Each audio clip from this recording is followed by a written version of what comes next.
السلام علیکم ورحمۃ اللہ وبرکاتہ. کیا حال ہے سب کا؟ الحمد للہ الحمد للہ. اللہ کا شکر ہے آپ کی شکل دکھائی سب کی ہے. الحمد للہ. تو آپ لوگوں کی پڑھائی ٹھیک جا رہی ہے؟ مشکل تو نہیں ہو رہی؟ ہو بھی تو کہیں گے کہاں، ابھی تو نہیں کہیں گے نا. لیکن کوئی بھی کام مشکل کے بغیر ہوتا نہیں. ہم جتنا مشکلات سے بھاگتے ہیں مشکلات اتنا ہی پیچھے آتی ہیں. جب مشکل آئے تو کیا سوچنا چاہیے کہ کیوں آئی ہے؟ ہاتھ کھڑا کر کے بتائیے. جی ٹیسٹ ہے، اور رینک ایلیویٹ کرنے کے لیے، اور کسی غلطی کی وجہ سے کچھ سکھانے کے لیے، اور جی ہماری دھلائی کے لیے آتی ہے. جب کپڑا میلا ہو جائے تو کیا کرتے ہیں؟ کیسے دھوتے ہیں؟ سوچ کے بتائیے. اب کپڑے دھونے میں چلی جائیے. کیسے دھوتے ہیں؟ رگڑ رگڑ کے. اور کیا کرتے ہیں؟ ہاں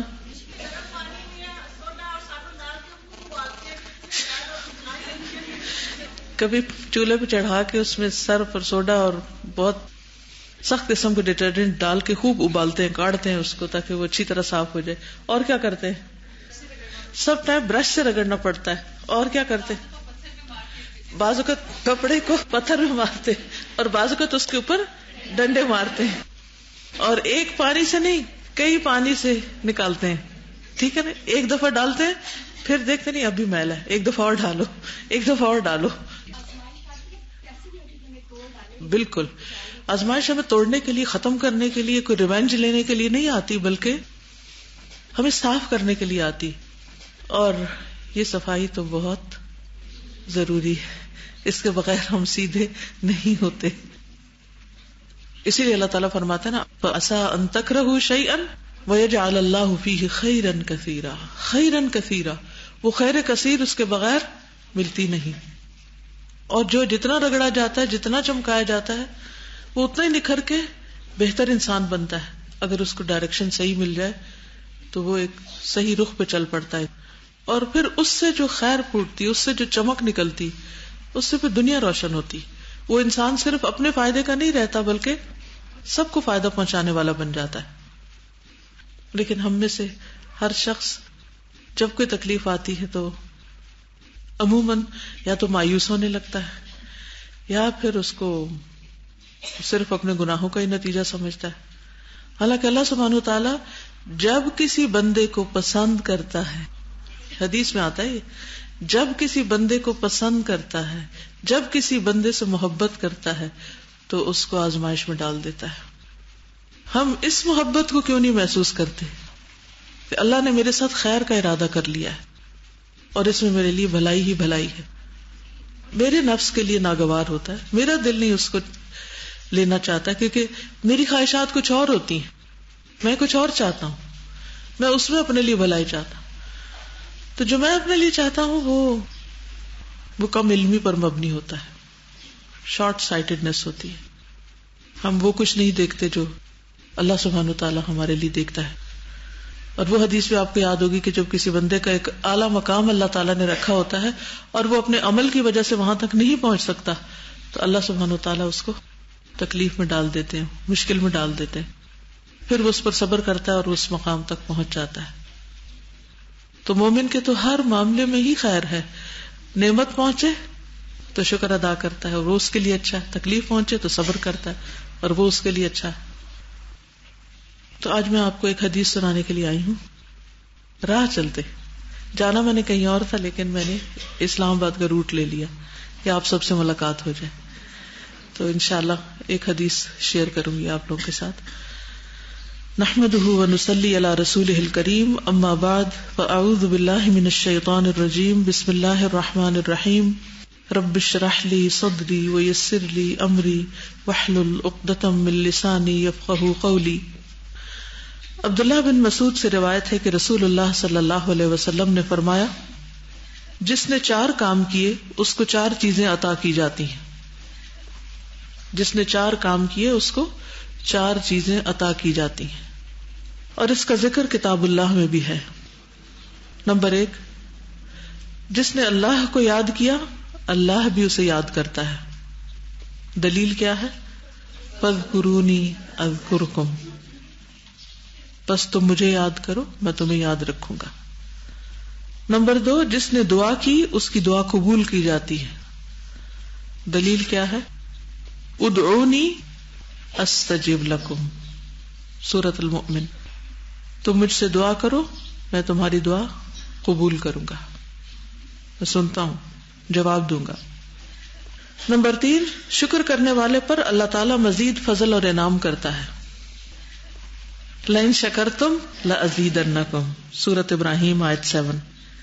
اور نمبر 4، جو اللہ سے استغفار کرتا ہے اللہ تعالیٰ اس کو بخش دیتا ہے. استغفروا ربکم انہ کان غفارا، اپنے رب سے بخشش مانگو وہ بہت زیادہ بخشنے والا ہے. تو یہ 4 کام کرنے والوں کو 4 چیزیں مل جاتی ہیں، لیکن ہم ان 4 کاموں میں بہت کوتاہی کرتے ہیں. پہلی چیز ہے ذکر، اللہ کو یاد کرنا. آپ سب کرتے ہیں مختلف طریقوں سے، لیکن بعض اوقات ہم اس کو سیکوینس میں یا ایک پلاننگ کے ساتھ یا ایک پراپر آرگنائزڈ وے میں نہیں کرتے. کبھی کچھ پڑھ لیا کبھی کچھ پڑھ لیا، یہ بھی ٹھیک ہے، جو دل میں آئے پڑھیں، جو دل میں آئے جیسے بھی یاد کریں، لیکن اس کی ایک پلاننگ بھی کریں کہ کیا کیا مجھے کرنا ہے. تو یہاں آج کی اس ملاقات کا مقصد کیا ہے کہ ہم اس کی کچھ پلاننگ کریں. سب سے پہلے تو میں آپ ہی سے پوچھوں گی کہ ذکر کی قسمیں کتنی ہیں، کیسے کیسے یاد کیا جا سکتا ہے. نمبر 1، دل میں، دل ہی دل میں، یعنی دل اللہ تعالی کی طرف لگا رہے، دھیان ادھر رہے. جیسے آپ کوئی بھی کام کر رہے ہوتے ہیں، مثلا کھانا پکا رہے ہوتے ہیں، صفائی کر رہے ہوتے ہیں، واک کر رہے ہوتے ہیں، کچھ بھی کر رہے ہوتے ہیں، تو کیا آپ کا دھیان کہیں لگا ہوتا ہے؟ کہاں لگا ہوتا ہے؟ کسی نہ کسی چیز میں. اور سب سے زیادہ جو چیز ہمیں بودر کر رہی ہوتی ہے ہمارا اس طرف دھیان لگا ہوا ہوتا ہے نا. کبھی کوئی پریشانی ہوتی ہے، کبھی کوئی کسی کی بات ہمیں ہرٹ کی ہوئی ہوتی، کبھی کوئی مشکل ہوتی، کبھی کہیں نہ کہیں دھیان لگا رہتا ہے. تو یہ دھیان اللہ کی طرف لگا لیں، ٹھیک ہے؟ تو اللہ سبحانہ و تعالیٰ بھی آپ کی طرف متوجہ ہو جائیں گے. آپ توجہ کریں وہ بھی توجہ کریں گے، اور اگر آپ منہ موڑ لیں گے تو وہ بھی، ان کو تو ضرورت نہیں ہے آپ کی. تو دل ہی دل میں اللہ کو یاد کرنا، دھیان لگے رہنا، نماز میں بھی اور نماز کے باہر. لیکن ہمارا حال کیا ہے، ہمارے ذکر کا حال کیا ہے کہ نماز میں بھی دھیان نماز کے باہر ہوتا ہے، کہیں اور ہوتا ہے. تو پھر ہم اپنے آپ کو کیسے ذاکرین میں شامل کر سکتے ہیں؟ تو سب سے پہلی چیز یہ کہ دھیان وہاں لگ جائے. اس بارے میں کچھ کہنا چاہیں گے؟ دھیان کیسے لگ سکتا ہے؟ کسی بھی چیز کی طرف دھیان کیسے لگتا ہے؟ اب اس کو عام مثالوں سے سمجھیے. جب اس کی پرائرٹی دوسری چیزوں پر زیادہ ہو جاتی ہے، اور کانشیس ایفرٹ کے ساتھ، اور مسلسل سوچتے ہیں. کیوں سوچتے ہیں؟ یہ کیسے ہوتا ہے کہ ہم کسی چیز کے بارے میں مسلسل سوچنے لگتے ہیں؟ یہ ہوتا کیسے؟ جی، جس چیز کے ساتھ فائدہ اور نقصان ایسوسیٹ کر لیتے ہیں اس چیز کی طرف ہمارا دھیان زیادہ لگ جاتا ہے. اور یس، جی ہاں، یعنی تعلق جب ہوتا ہے نا ہمارا کسی کے ساتھ تو دھیان ہوتا ہے. جس کے ساتھ آپ کا تعلق ہی نہیں تو آپ کا دھیان بھی ادھر نہیں لگے گا. کوئی آپ کو بتاتا بھی رہے تو آپ ہوں کر دیں گے، دھیان نہیں لگے گا. یس، جن چیزوں کو ہم امپورٹنس دیتے ہیں زندگی میں ان کی طرف دھیان لگتا ہے ہمارا. They are very important to us. پھر ہماری پرائرٹی پہ ہوتی ہیں وہ چیزیں، تو ادھر ہمارا دھیان لگا رہتا ہے.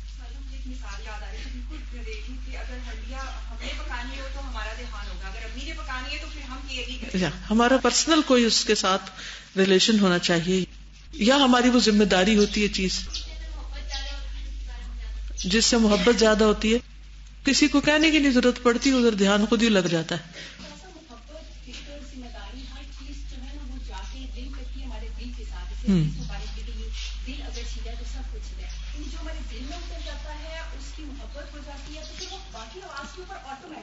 بالکل خود بخود پھر اس طرف چلا جاتا ہے.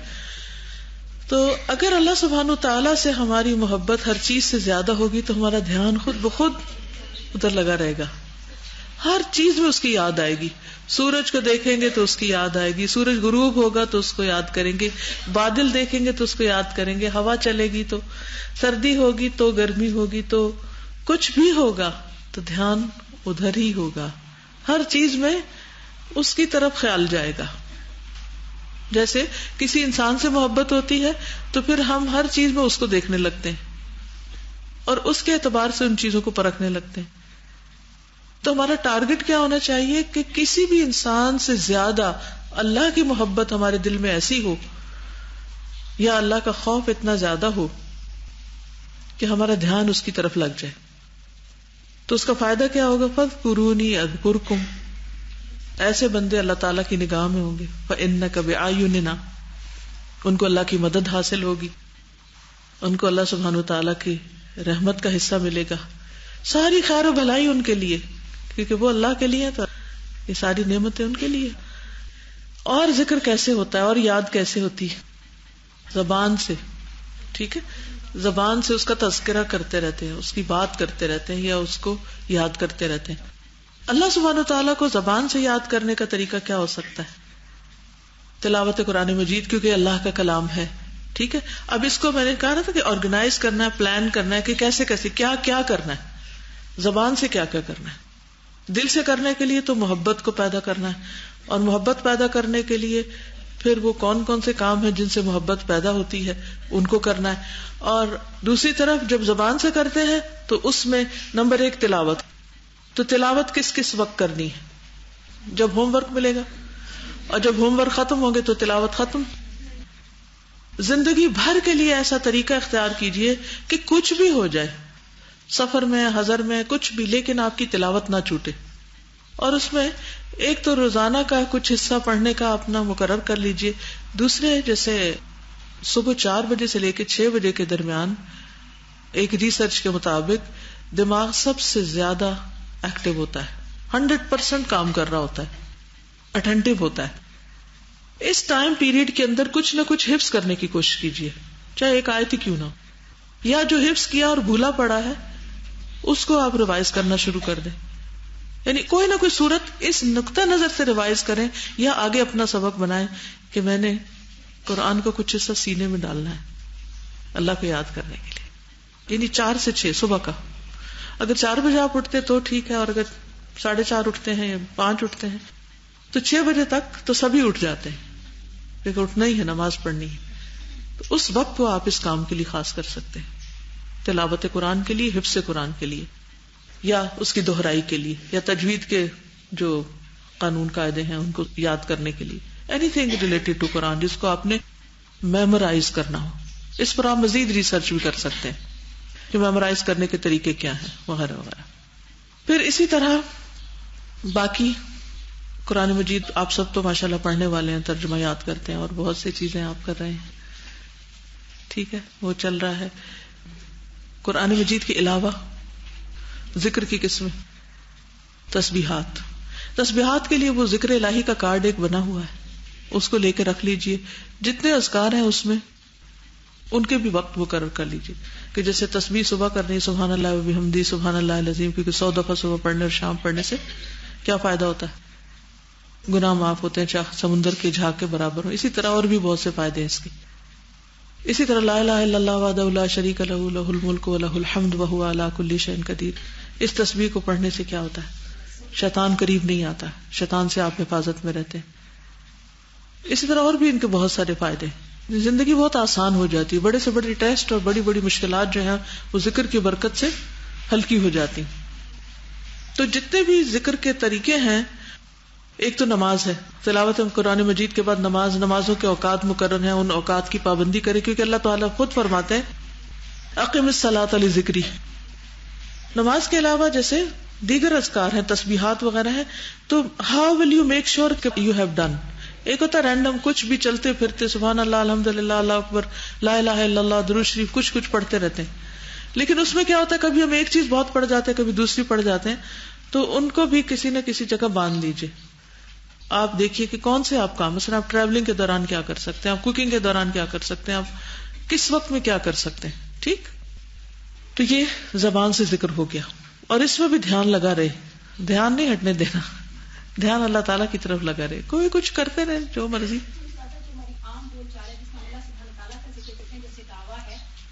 جی تذکرہ جس کو کہتے ہیں نا، تذکرہ. آپ دوسروں سے تذکرہ کریں، آپ انفارمل وے میں تذکرہ کریں، آپ فارمل وے میں تذکرہ کریں، تذکیر کریں، درس دیں، کچھ بھی کریں، تعلیم دیں. یہ سارا پھر زبانی ذکر ہو جاتا ہے. ٹھیک ہے نا. اور کیا ہو سکتا ہے اس میں؟ جی ذکر ہوئے صبح شام کی دعائیں، سونے جاگنے کی دعائیں پڑھ رہے ہیں، مزہ آ رہا ہے پڑھ کے؟ الحمدللہ. اس کو بھی آپ دیکھیں آرگنائز کیا ہے نا، ایک کتاب کی شکل میں لائے ہیں. وہ کتاب ڈارک بلو کلر کی ہے، کہیں بھی پڑھی ہو نظر آ جاتی ہے، اور پھر یاد دلاتی رہتی کہ میں ہوں، مجھے بھولنا نہیں، سونے سے پہلے بھولنا نہیں.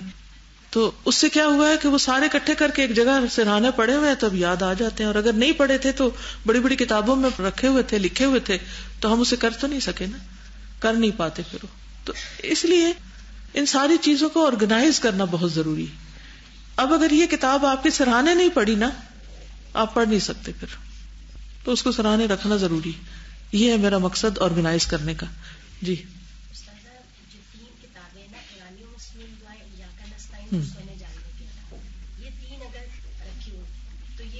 زیادہ رہا، بالکل ہر چیز ان میں آ جاتی ہے. یعنی پرانی اور مسنون دعائیں ہیں، وہ اگر آپ جہاں تہجد پڑھتے ہیں یا نماز پڑھتے ہیں، جیسے نماز پڑھنے کی اگر آپ نے گھر میں کوئی جگہ مقرر کی ہوئی ہے تو بیسٹ یہ ہے کہ آپ اس کے ساتھ ہی، جیسے اگر کسی بک ریک کے ساتھ یا ڈائننگ ٹیبل کے ساتھ یا اسٹڈی ٹیبل کے ساتھ یا بیڈ کے ساتھ یا کہاں بھی آپ نے نماز کی اپنی جگہ بنائی ہوئی ہے، تو اس کے ساتھ ہی وہ رکھ لیجئے کتاب، وہیں رکھی ہوئی، وہاں سے ہلے نہ، تاکہ آپ جب نماز پڑھیں گے اس کے بعد وہ آپ کو یاد دلائے گی اورنج کتاب کے مجھے پڑھنا ہے.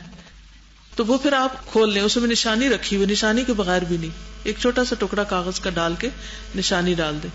اب وہ ہر روز اگر 2 صفحے بھی پڑھتے جائیں، 4 بھی پڑھتے جائیں، جتنی آپ کی توفیق ہو، تو 1 دن میں ختم کر لیں، 2 میں کر لیں، ہفتے میں کر لیں، لیکن وہ ساری دعائیں کور ہو جائیں گی. پھر اسی طرح صبح شام کی دعائیں ہیں. جی آپ کچھ کہہ رہے ہیں؟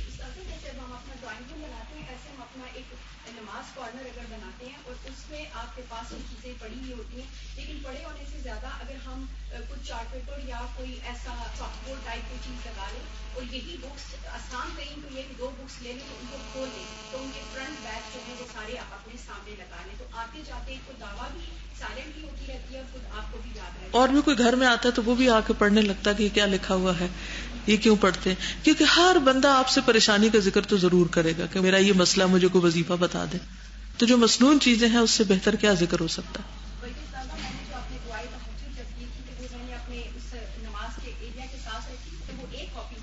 تو میرے گھر میں میری کزن آئی تو میں نے اٹھا کر ان کو دے دی، تو میرے ہسبینڈ کہتے ہیں کہ آپ نے وہ اٹھا کے دے دیا، اب ایک اور لے آئیے گا.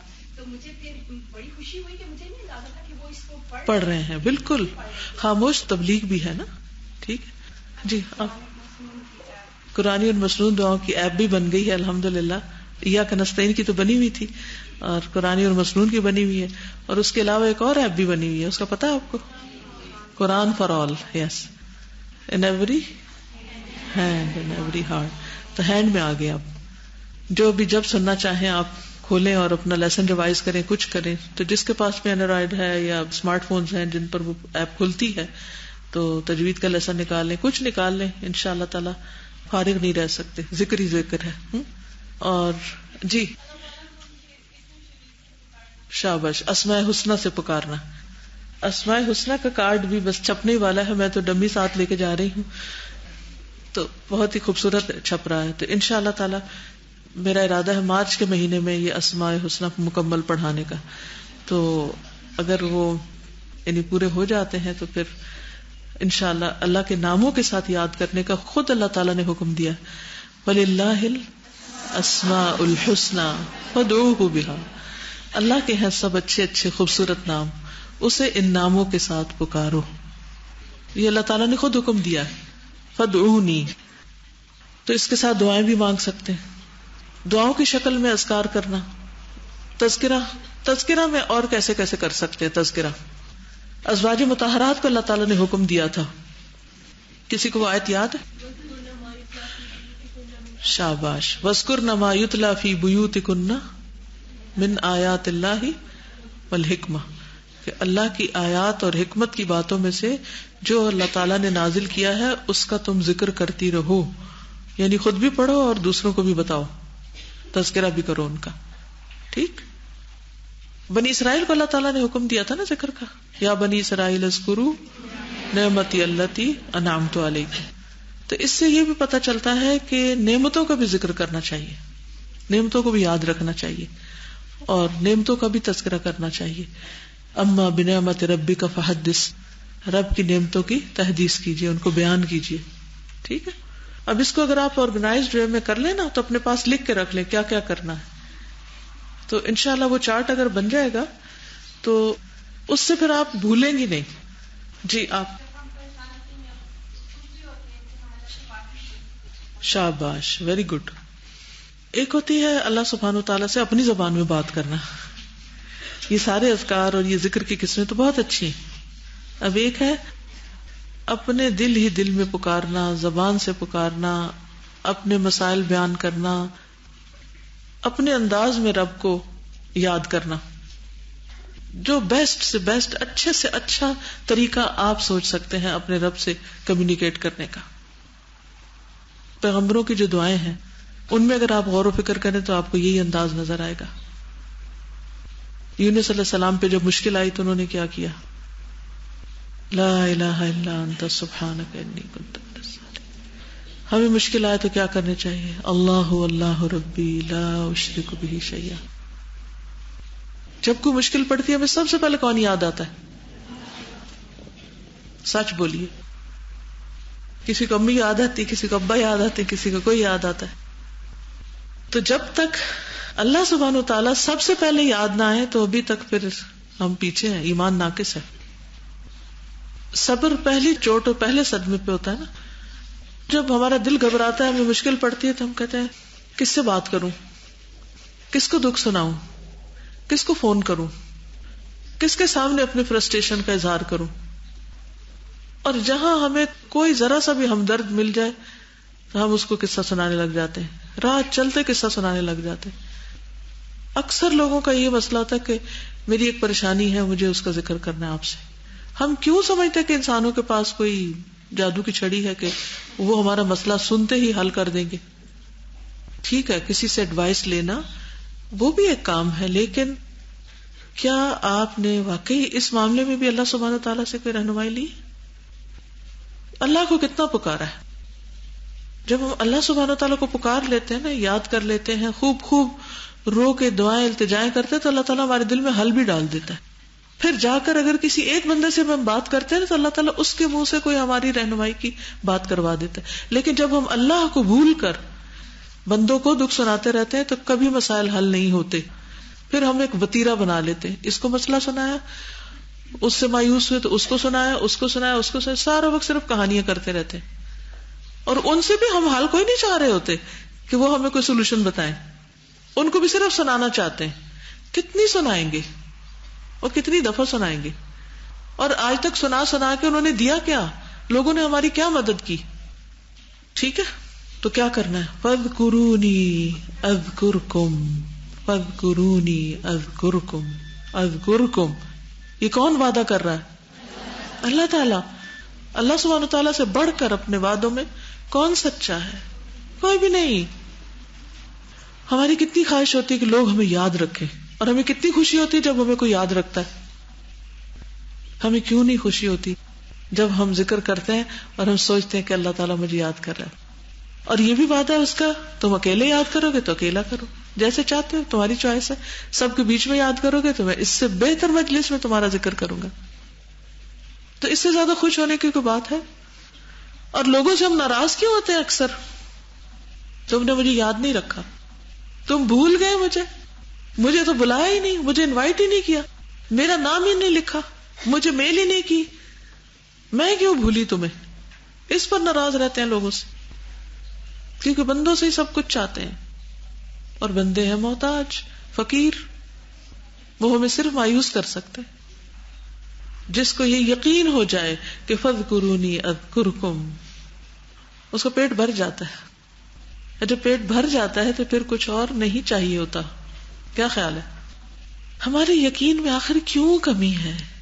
کیوں کمی؟ کیا مسئلہ ہے ہمیں؟ اور پھر بھول جاتے ہیں. ایک دفعہ ایمان تازہ ہوتا ہے، پکا کرتے ہیں، پھر سوچتے ہیں اب تو ایسا ہی کریں گے، پھر پھسل جاتے، پھر گر پڑتے، پھر وہیں آ کھڑے ہوتے. کیوں ایسے ہو جاتا ہے؟ اکیلے میں پکار پکار کے کہا کرے جب کوئی تکلیف ہو، اللہ تو ہے نا، تو سن رہا ہے نا، سن رہا ہے نا، تو سن رہا ہے، میرا یقین ہے تو سن رہا ہے، کیونکہ تو سنتا ہے، تو دیکھ رہا ہے، اور تو قدرت بھی رکھتا ہے. سب کچھ تیرے اختیار میں، تو ساری طاقت والا ہے. لم اکن بدعائک رب شقیہ. سب کچھ ہو سکتا ہے، تیرے لیے کچھ مشکل نہیں. لوگوں کے لیے ضرور مشکل ہے، تیرے لیے نہیں مشکل. پھر آپ دیکھیے کیسے حالات سنورتے ہیں، کیسی چیزیں آسان ہوتی ہیں. تو فاذکرونی اذکرکم. پھر ہے جس نے دعا کی اس کی دعا قبول کی جاتی. تو دعا کرنے میں بھی ہمیں کیا کرنا چاہیے؟ کیسے دعا مانگنی چاہیے؟ قبولیت کے یقین کے ساتھ دعا مانگنی چاہیے. اچھا ہمیں کیوں ایسا لگتا ہے میری نہیں سنی جائے گی؟ ہر دعا پہ شیطان بہکاتا ہے، کوئی نہیں سنی جا رہی، مانگ لو جتنی مرضی مانگنی، کوئی فائدہ نہیں ہے. جی، غافل دل سے، بے یقینی کے ساتھ، بد دلی کے ساتھ. اور کبھی تو یہی سمجھ آتی کیا مانگے. مسائل کا انبار الگ ہے اور یہ پتہ نہیں کیا مانگے، خود کو خود ہی نہیں جان سکتے. جی، جب دعاؤں کا مطلب نہیں آتا تو بھی ہم ایسے ہی پڑھ رہے ہوتے ہیں، ورنہ تو پڑھتے پڑھتے رک جائیں، سوچنے لگ جائیں، غور کرنے لگے اور دل سے مانگے. چلے اس وقت آپ کوئی اچھی سی دعا مانگے اپنے لیے اور دوسروں کے لیے. ابھی مانگے، دیر کیوں کریں. امام ابن تیمیہ سجدوں میں کثرت سے پڑھتے تھے ربی اعنی علی ذکرک و شکرک و حسن عبادتک، کیونکہ جس کو توفیق ہو جائے گی ذکر کی، شکر کی، وہ تو مالا مال ہے، اور اچھی عبادت کی. دعا کے لیے کوئی ضروری ہے کہ خاص موقع ہو، خاص جگہ ہو. جب جہاں جیسے دل چاہے مانگتے چلے جائیں. اور خاص طور پر تہجد کے وقت کی دعاؤں کے بارے میں کیا آتا ہے؟ اللہ تعالیٰ کیا فرماتے ہیں؟ ہے کوئی جو مجھے پکارے تو میں اس کی پکار سنوں، ہے کوئی جو مجھ سے سوال کرے تو میں اس کو عطا کروں، ہے کوئی جو مجھ سے بخشش مانگے تو میں اس کو بخش دوں. اللہ تعالیٰ خود آپ کو دعوت دیتے ہیں. پھر اذان کے بعد آسمان کے دروازے کھل جاتے ہیں، دعاؤں کی قبولیت کا وقت ہے. اس کا یہ مطلب نہیں کہ صرف انہی اوقات میں قبول ہوتا اور باقی نہیں، باقی اوقات میں بھی ہوتی.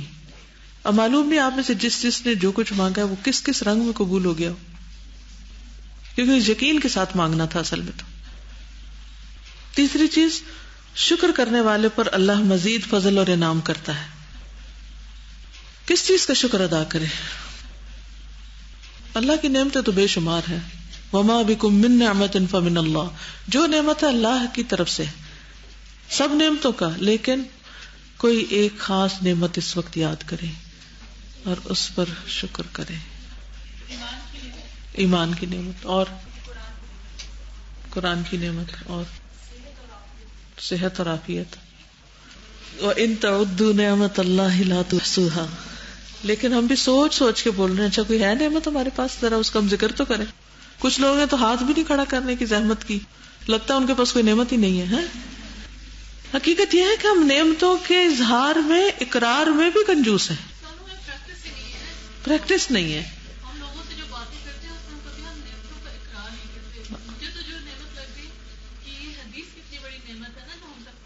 الحمدللہ یہ ریمائنڈر ہے، تو اس میں سے کوئی بات نہیں ہوگی، لیکن ہمارے عمل میں نہیں آ رہی نا ضرورت اس چیز کی. بالکل بالکل الحمدللہ بالکل.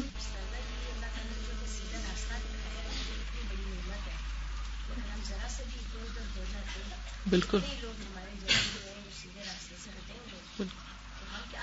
بالکل. اور اللہ تعالیٰ ہمیں مزید اس پر چلنے کے مواقع عطا کر رہا ہے، سپورٹ دے رہا ہے. الحمدللہ. بالکل. اور پھر صراط الذین انعمت علیہم، اللہ سبحانہ وتعالیٰ نے ہمیں محبت دی ہے اس راستے کی، ان لوگوں کی کہ جن پہ اللہ نے فضل کیا ہے، جن پر اللہ نے انعام کیا ہے، من النبیین والصدیقین والشہداء والصالحین. بہت بڑی نعمت اللہ کی. یہ جو آپ کو حمد کی دعائیں بتائی گئی تھی نا، اسٹوڈنٹس ریسورسز پر ہیں بھی صحیح، شاید آپ نے دیکھی ہو. تو حضرت حسن بصری کو ام سلمہ نے پالا تھا نا، یعنی تابعی تھے. تو وہ جب کوئی خطبہ یا کوئی درس دیتے تھے اس سے پہلے یہ پڑھا کرتے تھے. اور میرا دل چاہتا ہے کہ اس کو ہم پرنٹ کرا لیں اور ایک ایک لفظ اس کا آتا ہو. اتنی خوبصورت الفاظ میں اللہ کی حمد کی ہوئی ہے. ہمیں حمد نہیں کرنی آتی، ہمیں اس میں ایک ایک نعمت کا ذکر ہے، اس میں وہ نعمت کا ذکر کرتے پھر حمد کہتے، پھر نعمت کا ذکر کرتے پھر حمد کرتے، اور آن اینڈ آن، نعمت کے بعد نعمت، اور ایسی ایسی نعمتیں جس کے بارے میں ہمارا کبھی دھیان بھی نہیں گیا. تو اللہ سبحانہ تعالیٰ نے ایسے لوگ چنے ہیں نا، کچھ دی تو سب کو صلاحیت ہے لیکن کچھ نے استعمال کی اور کچھ نے شیطان کے بہکاوے میں آ کے ضائع کر دی. تو کچھ لوگ ان چیزوں کو جو محسوس کرتے ہیں پھر ان کو الفاظ کی شکل دیتے ہیں، پھر ان کو لکھ دیتے ہیں، پھر ان کو نسلوں کے لیے چھوڑ دیتے ہیں. کئی 100 سال سے وہ کتابوں میں چیز موجود ہے، اور آج اگر کوئی اچھے خوبصورت الفاظ میں پڑھ کر ہم تک پہنچا دیتا ہے تو اس کا بھی شکریہ، اور اتنی بڑی نعمت. تو حمد کے ایسے الفاظ جو نبی صلی اللہ علیہ وسلم سے ہوں، جو صحابہ سے مروی ہوں، جو تابعین سے مروی ہوں، ان کو پڑھتے رہنا چاہیے، سنتے رہنا چاہیے، ان کا ذکر کرنا چاہیے ان الفاظ میں، خوبصورت الفاظ میں، کیونکہ یہ ایک بہت پاورفل چیز ہے. اسی لیے حضرت سلیمان علیہ السلام نے کہا تھا رب اوزعنی ان اشکر نعمتک التی انعمت علی، اللہ مجھے توفیق دے، مجھے کرنا سکھا دے. ہمیں تو شکر آتا نہیں ہے، کرنا مشکل ہی ہے. تو شکر کرنے والے پر اللہ تعالیٰ مزید فضل اور انعام کرتا ہے. لئن شکرتم لازیدنکم. اور چوتھی چیز جو اللہ سے استغفار کرتا ہے اللہ اس کی مغفرت کرتا ہے. ہر وقت ہم سے گناہ ہوتے ہیں، ہر وقت تو غلطیاں ہوتی ہیں، اور ہم اسی میں الجھے اٹکے رہتے ہیں. غلطی ہو گئی، ہم سے غلطی ہو گئی، اب کیا کریں، پتہ نہیں معافی ہوگی کہ نہیں. جتنا وقت اس میں ضائع کر رہے ہیں کہ معافی ہوگی یا نہیں، اتنے وقت میں کیا کریں اور معافی مانگ لیں، اور اس یقین کے ساتھ مانگے کہ فَقُلْتُ اسْتَغْفِرُوا رَبَّكُمْ إِنَّهُ كَانَ غَفَّارًا يُرْسِلِ السَّمَاءَ عَلَيْكُمْ مِدْرَارًا وَيُمْدِدْكُمْ بِأَمْوَالٍ وَبَنِينَ وَيَجْعَلْ لَكُمْ أَنْهَارًا مَا لَكُمْ لَا تَرْجُونَ لِلَّهِ وَقَارًا. اللہ سب کچھ دے گا، استغفار کی ضرورت ہے، کثرت سے استغفار کی ضرورت ہے، خوب خوب بخشش مانگنے کی ضرورت ہے. اور اللہ تعالیٰ اس سے خوش ہوتے ہیں. جب ہم سے غلطی ہو جاتی ہے نا، ہم مایوسی کی طرف زیادہ ٹلٹ ہونے لگتے ہیں، ہمت چھوڑ بیٹھتے ہیں. اب اتنی بڑی غلطی ہوگی، اب تو کیا ہوگا. دیکھیں اللہ تعالیٰ ایسے لوگوں سے محبت کرتے ہیں جو توبہ کرتے ہیں. یحب التوابین. تو گویا میں توبہ کر رہی ہوں تو اللہ مجھ سے محبت کر رہا ہے، میں ایسا کام کر رہی ہوں کہ جس سے اللہ تعالیٰ مجھ سے محبت کرے. تو غلطی تو جو ہونی تھی ہو گئی. ایسے پھسلتے ہیں کہ پتہ ہی نہیں چلتا. کبھی اپنے آپ پر نظر رکھیں اور دیکھیں کہ اچھا کہاں میں پھسلتی ہوں. ہم دوسروں کو تو بڑا دیکھتے ہیں، اچھا یہ کیا کرتی ہے اور یہ کہاں سے پھسلتی ہے، اب بھلا دیکھتے ہیں اس کے منہ سے کیا لفظ نکلتا ہے، اور اب بھلا دیکھتے ہیں کدھر جاتی ہے. کتنا ہم جائزہ لے رہے ہوتے ہیں اوروں کا، انکانشیسلی بھی. دوسروں کے عیب چننا بہت آسان ہے. اس نگاہ کو اپنی طرف موڑ لیں، لیمپ کا رخ ادھر کر لیں، اپنی طرف کر لیں، اور خوب جائزہ لینا شروع کر دیا کر. اچھا بھلا ابھی کیا کہوں گی، اب وہ مجھے جو اس طرح کہے گا تو پھر میرا بھی ایکشن کیا ہوگا، تو پھر کیا ہوگا، تو پھر کیا ہوگا. اور آپ یقین کریں آپ کو ایسی غلطیاں نظر آنے لگیں گی اپنے اندر کہ حقیقت میں رو کے معافی مانگیں گے پھر. اور جتنا رو کے اللہ سے مانگیں گے اتنا دل نرم ہوگا، اتنی پھر اللہ کی محبت اور بڑھے گی. کیونکہ اللہ تعالیٰ اب آپ سے محبت کر رہا ہے اس کیفیت میں. جب آپ کرب سے تڑپ رہے ہیں اور کہہ رہے ہیں اللہ میں گناہ گار ہوں تو مجھے معاف کر دے، تو جب کوئی نعمت دور جانے لگے، جب کوئی نعمت چھننے لگے تو فوراً استغفار شروع کرے.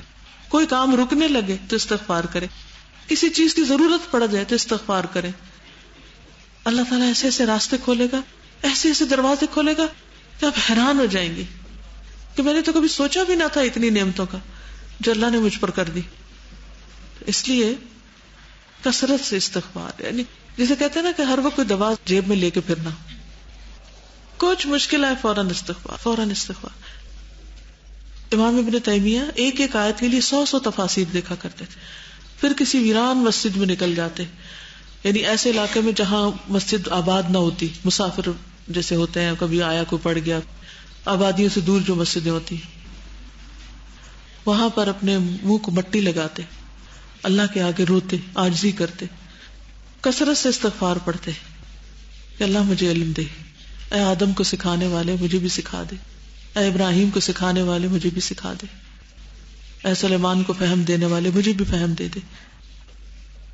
اور جب انہیں کوئی بات سمجھ میں نہ آتی تو وہ استغفار شروع کر دیتے کہ اللہ تعالیٰ شرح صدر کر دے.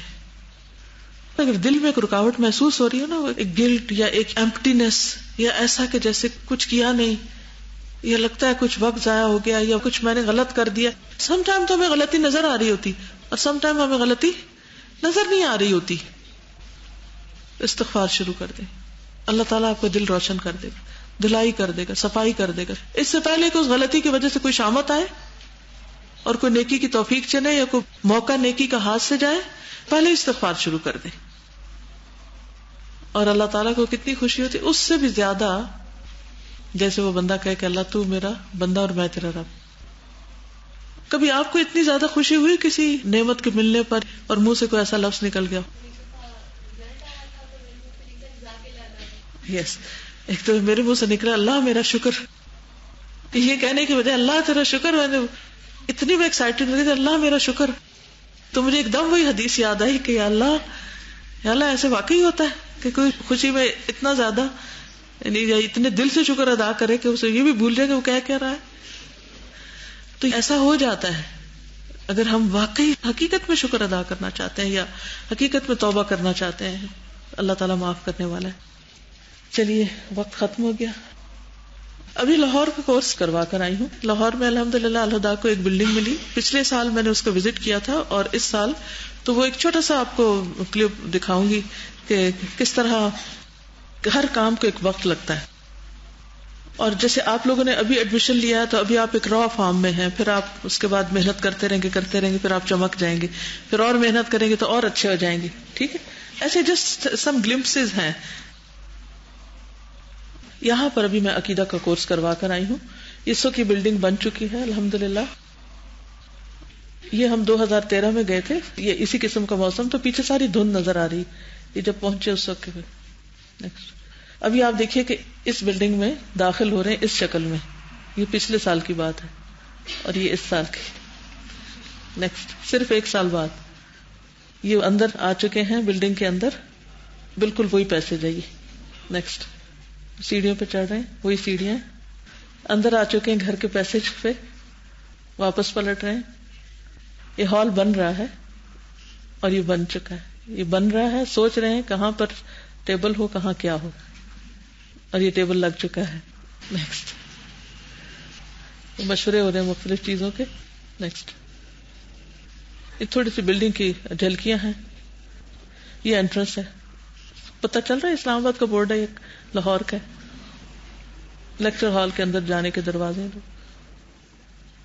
نیکسٹ اپوزٹ سائڈ ہے سٹنگ اور ڈائننگ ایریا, پریئر ایریا. یہ لائبریری ابھی بن رہی ہے, کچھ چیزیں رکھی ہوئی. نیکسٹ ہر چیز ایک را فارم میں. پھر ایک سال بعد اس کو دیکھیں گے تو کچھ اور نظر آئے گا. یہ بیسمنٹ ایریا ہے جس میں اسٹوڈینٹس کا ہاسٹل ہوگا. نیکسٹ کافی روشن ہے, یہ بھی بیسمنٹ کا ہال ہے, دونوں طرف سے روشنی آتی. نیکسٹ یہ بیڈ رومز ہیں, میٹرس وغیرہ ہے. نماز کا ایریا, سرونگ ایریا چھت پہ ہے. یہ اوپر ابھی بنے گا, تھوڑا رہتا ہے ابھی کام. وضو کا ایریا, واش رومز کی سائڈ ہے. یہ اوپر چھت سے نظر آتا ہے باہر, روف ٹاپ. نیکسٹ سولر انرجی وہاں پر ارینجمنٹ ہے. یہ سولر انرجی کے پینلز لگے ہوئے. بیسیکلی یہ جن اسٹوڈینٹس نے پڑھ لیا ہے, یہ جو اسٹاف ہے, ان کے لیے جیسے ابھی عقیدہ واسطیہ کا شارٹ کورس ہوا ہے, پھر کچھ عرصے کے بعد ایک اور کورس ہوگا. پھر اسی طرح مختلف شہروں سے, جیسے آس پاس لاہور کے گرد کے شہر ہیں, ان سب کو بلا کر وہاں پر مختلف سبجیکٹس کے لیے ٹریننگ وغیرہ دی جائے گی. تو ایک ریسرچ اور ٹریننگ سینٹر سمجھیں. ٹھیک ہے. آپ کو دکھانے کا مقصد یہ تھا کہ تھوڑا سا انداز ہو جائے کہ میں کہاں سے ہو کر آ رہی ہوں. دوسرا یہ کہ یہ چیز مجھے بہت فیسینیٹ کی تھی کہ جب چیزیں را شکل میں ہوتی ہیں تو انسان کو کچھ نظر نہیں آتا کہ یہاں کیا بنے گا, کیا ہوگا, اور کب بنے گا, اور کیسا ہوگا, کیا شکل ہوگی. جس طرح آپ لوگ ابھی پڑھ رہے ہیں تو پھر آپ کو یہ فکر ہے کہ پتہ نہیں کیا ہوگا. یہ توہمات سب کے اندر ہوتے ہیں, لیکن جب بن جاتا ہے تو پھر انسان کہتا ہے کہ ہاں. اور اسی طرح مجھے یہ بھی خیال آ رہا تھا کہ ایک یہ دنیا کے گھر ہے جس میں ہم رہیں, اور ایک جنت. جنت تو ہم نے دیکھی نہیں, تو ہمیں اس گھر کے لیے نہیں, اس گھر کے لیے کوشش کرنی ہے جو ہمیشہ کے لیے. چلیے اجازت. سبحانک اللہم و بحمدک اشہد ان لا الہ الا انت استغفرک و اتوب الیک. السلام علیکم و رحمۃ اللہ وبرکاتہ.